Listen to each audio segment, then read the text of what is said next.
and today we are at Montgoldrum Recumbent Stone Circle, and it's a lovely, a bit windy, a lovely June afternoon. It's about 17 degrees I think, although with the wind it's not quite that warm. And what I'll do is I'll have a wee look around the circle as numbered by great crowns of stone, and then we'll maybe look at some other kind of possibilities of where other stones are in this field.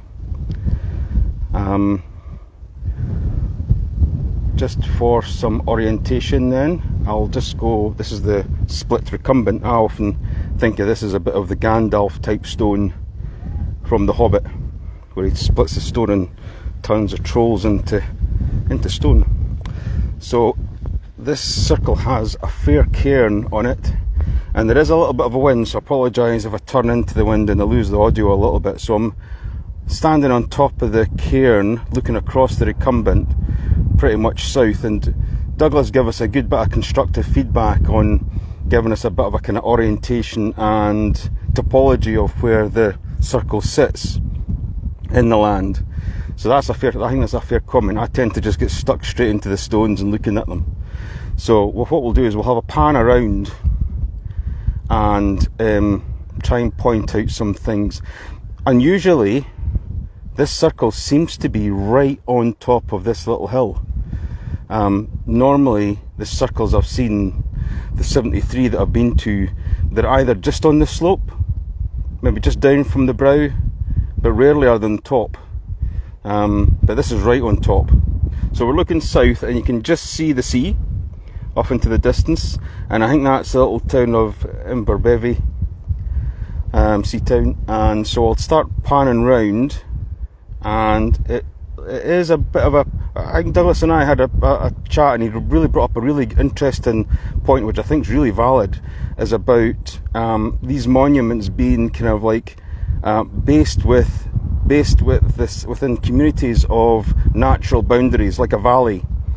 And this has certainly got a kind of valley feel to it, coming up from the sea up here, certainly. And Collymilly, which I was just at last week, which is further inland, maybe about another 20 minutes drive inland, it's certainly got a kind of valley feel to it for sure. So I think that's a really valid point, Douglas. So just panning around some nice wind turbines, quite undulating hills, and just beyond that is the sea, of course, just not far away, just maybe kind of 3-4 miles. Now apparently there is another cairn just over this, past this gorse bush, and a standing stone just over this hill. And I think it's referred to as the fort, and I think that's maybe just because maybe kind of people thought it was a fort with this cairn kind of build up, or the cairn was adopted for a fortification, which is not unusual for an old monument or a monument to be reused and readapted. So we can't really see much to the north because of that tree line, but we are pretty much, according to the maps anyway, pretty much on top of this little hill. So hopefully that gives you a bit of an idea about where we are. So the stones are, this is the recumbent, and I'll go through the numbering and what all these kind of broken parts are, but there's a really quite a distinctive curb line for the cairn all the way around the circle. Apparently there's 43 stones that go all the way around. Some are buried, but all the way around the circle. And then there's, you can kind of see it here, there's a kind of elevation round about maybe kind of 80 centimetres to a metre, and then a dip into the middle of this cairn, where it could have had a very small central court, and somebody's come along and made a kind of fortification out of it and dug out the other stones and maybe fortified it as a kind of hill fort later in history. But and that would maybe kind of fall in line, because there is a bit of a kind of track runway that's been dug out of the stones from the outer field to the inner side of the circle, or the cairn, sorry. So it looks like that maybe the cairn's been adopted, repurposed, perhaps, and maybe that's the why the name of the fort comes along. There's not a huge amount of stone dikes round about that I've seen, so that's probably why it's still pretty much as it is. So that's the kind of general kind of layout. It's a bit scant as far as circle stones are concerned, and I'll maybe try and explain why that is. The Great Crowns of Stone pretty much focus on the monument, rather than walking around the field and looking for other stones. But what I'll do is, once we've had a walk around and had a look, we'll go and have a look at the other stones that I've found in the field as well. So this is the recumbent. Well, what Great Crowns of Stone talk about is stone 2, and this stone is called lowercase a, small a. No sure why. There's a capital A round the circle a bit, but I'll walk round the numbering system as it stands, and then we'll come back to it, and I'll explain why I don't think that's right. But anyway, so recumbent, apparently, no identified, as far as Great Crowns of Stone is concerned, no identified stone 1. So, but this is the part of the recumbent, and this is a small a. Again, it might be a bit like a Quartes, where there's an A and a B stone outside the circle, kind of donating a small forecourt. These haven't been numbered at all. These are all just apparently spoil stones. But I'll come back to what I think they are. And there's a couple of stones out here. So we'll walk around the circle. So that's 2, small a, apparently. This is capital B. And again, I think they're like Comili, the archaeologists kind of like find the stone circle as they find it, obviously, and then they try and to decipher how the stones had laid and what number they would be and stuff like that. The circle apparently is pretty much as it is. The stones found split from the early surveys from Cole. So let's have a walk around. You can kind of see how that cairn is, there's the curbstones there, and the cairn top line as it stands just now, the kind of donut is quite prominent. So just walk round the circle, and we'll come round. There's no identified stones round about here. There's a couple of what they call quarries that have been dug out in the cairn themselves. This is the sort of first one we come to, which is a fairly small stone. I suspect it's probably not even embedded, or it's not even got a socket to sit in. But this is apparently number 4, stone 4. So we went from 2, small a, big B, and all the way around to 4. I'm guessing what they've done is they've just said, well, what would normally be in a stone circle of this diameter, which I think is about 23 metres, is there'd be a 3, and a 4, and a 5 all the way around. But apparently this is number 4. And then there's quite a lot of gorse bush in this field. There's some stones here which might be the spoil from the cairn.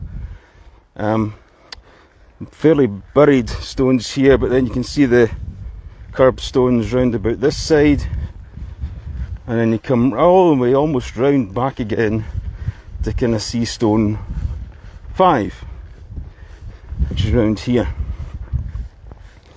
and that's been really heavily scored and marked.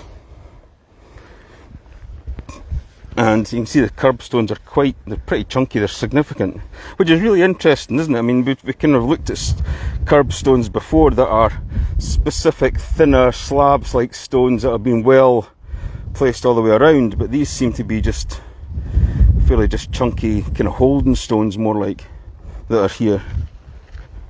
So come back up, there's another kind of quarry that's been built in.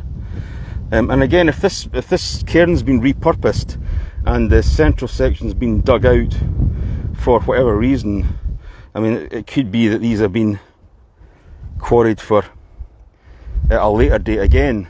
So it's quite an interesting trying to kind of decipher the history. There's more like of what we'd normally expect to be kind of curbstones.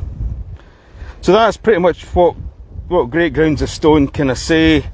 There's not much in the way of a lot of discussion around about the circle stones or anything else like that. But what's really interesting, what I found really interesting when I was here about a year ago for the first time, was discovering that, or not discovering, but in Great Grounds of Stone it shows blast holes being drilled in. So this blast hole marries in directly with this point here, and this break down here marries up with that break, down there. So rather than this being stone to the recumbent and this not being, this is clearly split from this one, clearly. And there's another drill hole there, and that kind of base section would marry up with this bit here. So this if this is the recumbent, and I suspect it maybe is, because it is quite a substantial stone in itself, then clearly this is part of it, and this has been drilled and blasted open to reduce it. And there's evidence of an attempt to blast it here with another drill hole. These stones that are round about, these spill stones, I suspect are part of maybe this side of it, of the stone, because again there's attempted drill holes here. There's a drill hole there, look, quite clearly has been a successful split.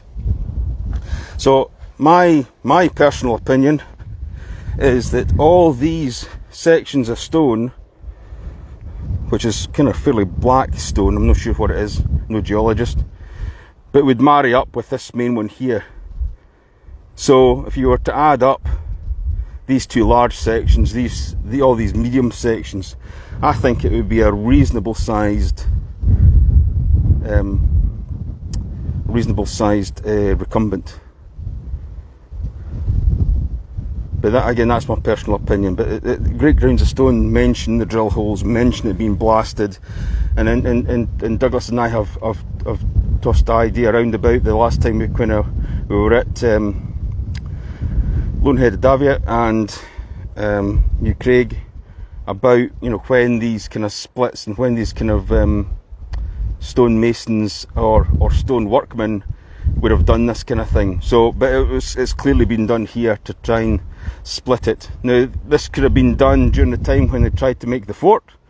It could have been done well after the fort, maybe 300 or 400 years ago type of thing, and the fort was maybe 2,000 years ago, and the cairn was originally 4,000, 5,000 years ago. So I suspect this monument, and given where it is in the landscape, has actually went through a lot of transformation from what it originally was, being adopted and adapted and attempted to be destroyed. But it's a really interesting stone, this one. I mean, it's not, don't get me wrong, it's when you turn up and have a look at it, the cairn kind of steals the show, because it's the more there's more of it than the circle, clearly. But it's a really interesting recumbent. This clearly was a larger stone originally.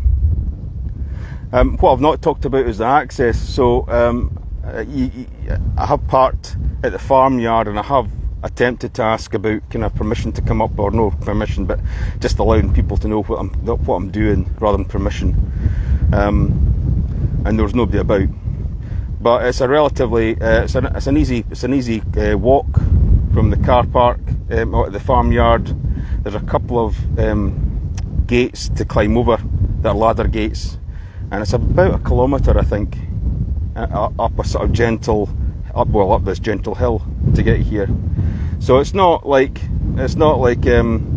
easy access, but it's accessible relatively easily.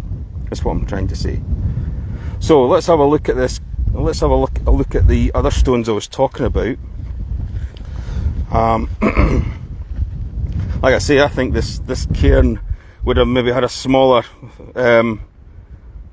would have had the usual centre court, and this would have all been filled in and maybe a little bit higher. What's happened is this has been dug out to be whatever it is, maybe a living space or a fort, and this track would suggest maybe like a kind of doorway and you know, into the fortification, because it's unusual to have that as part of a cairn. So what Great Crowns of Stone don't talk about is, let me just quickly get across the field.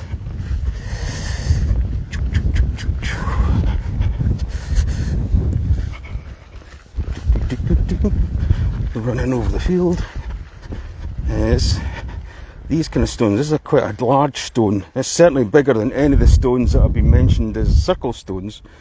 So again, this could have easily be, it's only 10 metres away from the circle. So again, easily be a circle stone that's been removed from the circle, kicked away from the circle. Well, not kicked away, but removed from it as part. So it could be easily be a circle stone come around this gorse. And again, no idea what could be in there. But again, there's evidence of smaller stones, medium stones, and kind of larger stones. Again, not too far, maybe 15, 17 metres away from the circle. Lying surface on the field. There's another stone there, and then come round, back up round this gorse bush, and over here is, oh sorry, down here, past this extraordinarily large pile of wood, is another stone just in this gorse bush, quite chunky. Let me just quickly have a quick run down to it, just to show the size of it.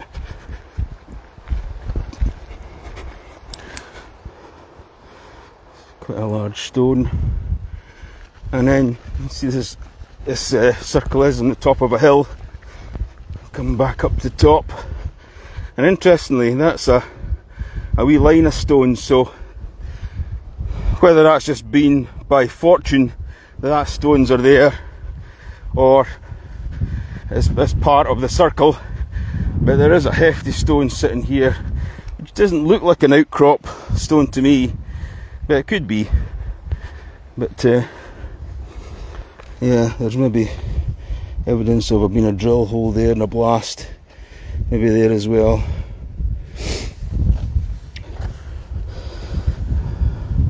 So again, that could have been one of the circle stones. A couple of smaller stones round about the field. But yeah, so there's a, what's that?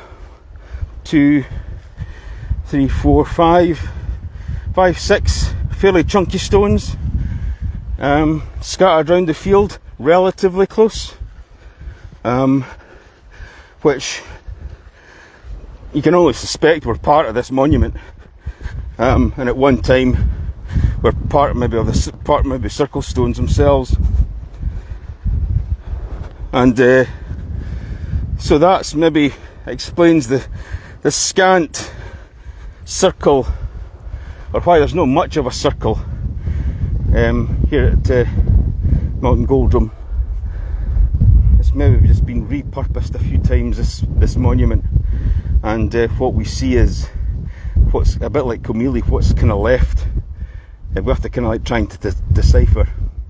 But yeah, I suspect what's happened is these stones are stones from the stone circle. They've been redistributed around about the field for whatever reason when this was a fort, just to maybe get them out the road. This has been this recumbent has been split and tried to be reduced, maybe used for other purposes. The cairn looks like it's been repurposed to become some kind of maybe fort or dwelling. It's really odd that they would make the central section really quite large and then not use all the stones around the cairn. So it looks like there's been some kind of design round about this repurposing. But it's a relatively interesting circle to visit. It's a nice location. The year ago when I visited, the young farmers were more than happy very encouraging for me to come and visit. They were just a wee bit worried about what was in the field as far as beasts, but I've just checked myself before I came in that there's nothing. So yeah, it's definitely worth a visit. It's really quite an interesting ancient monument. As far as a recumbent stone circle is concerned, it's a bit of a wreck, a bit like Camille, but again, that just makes it a little bit more interesting, I think. So I hope you've enjoyed that little walk through, and speak to you again.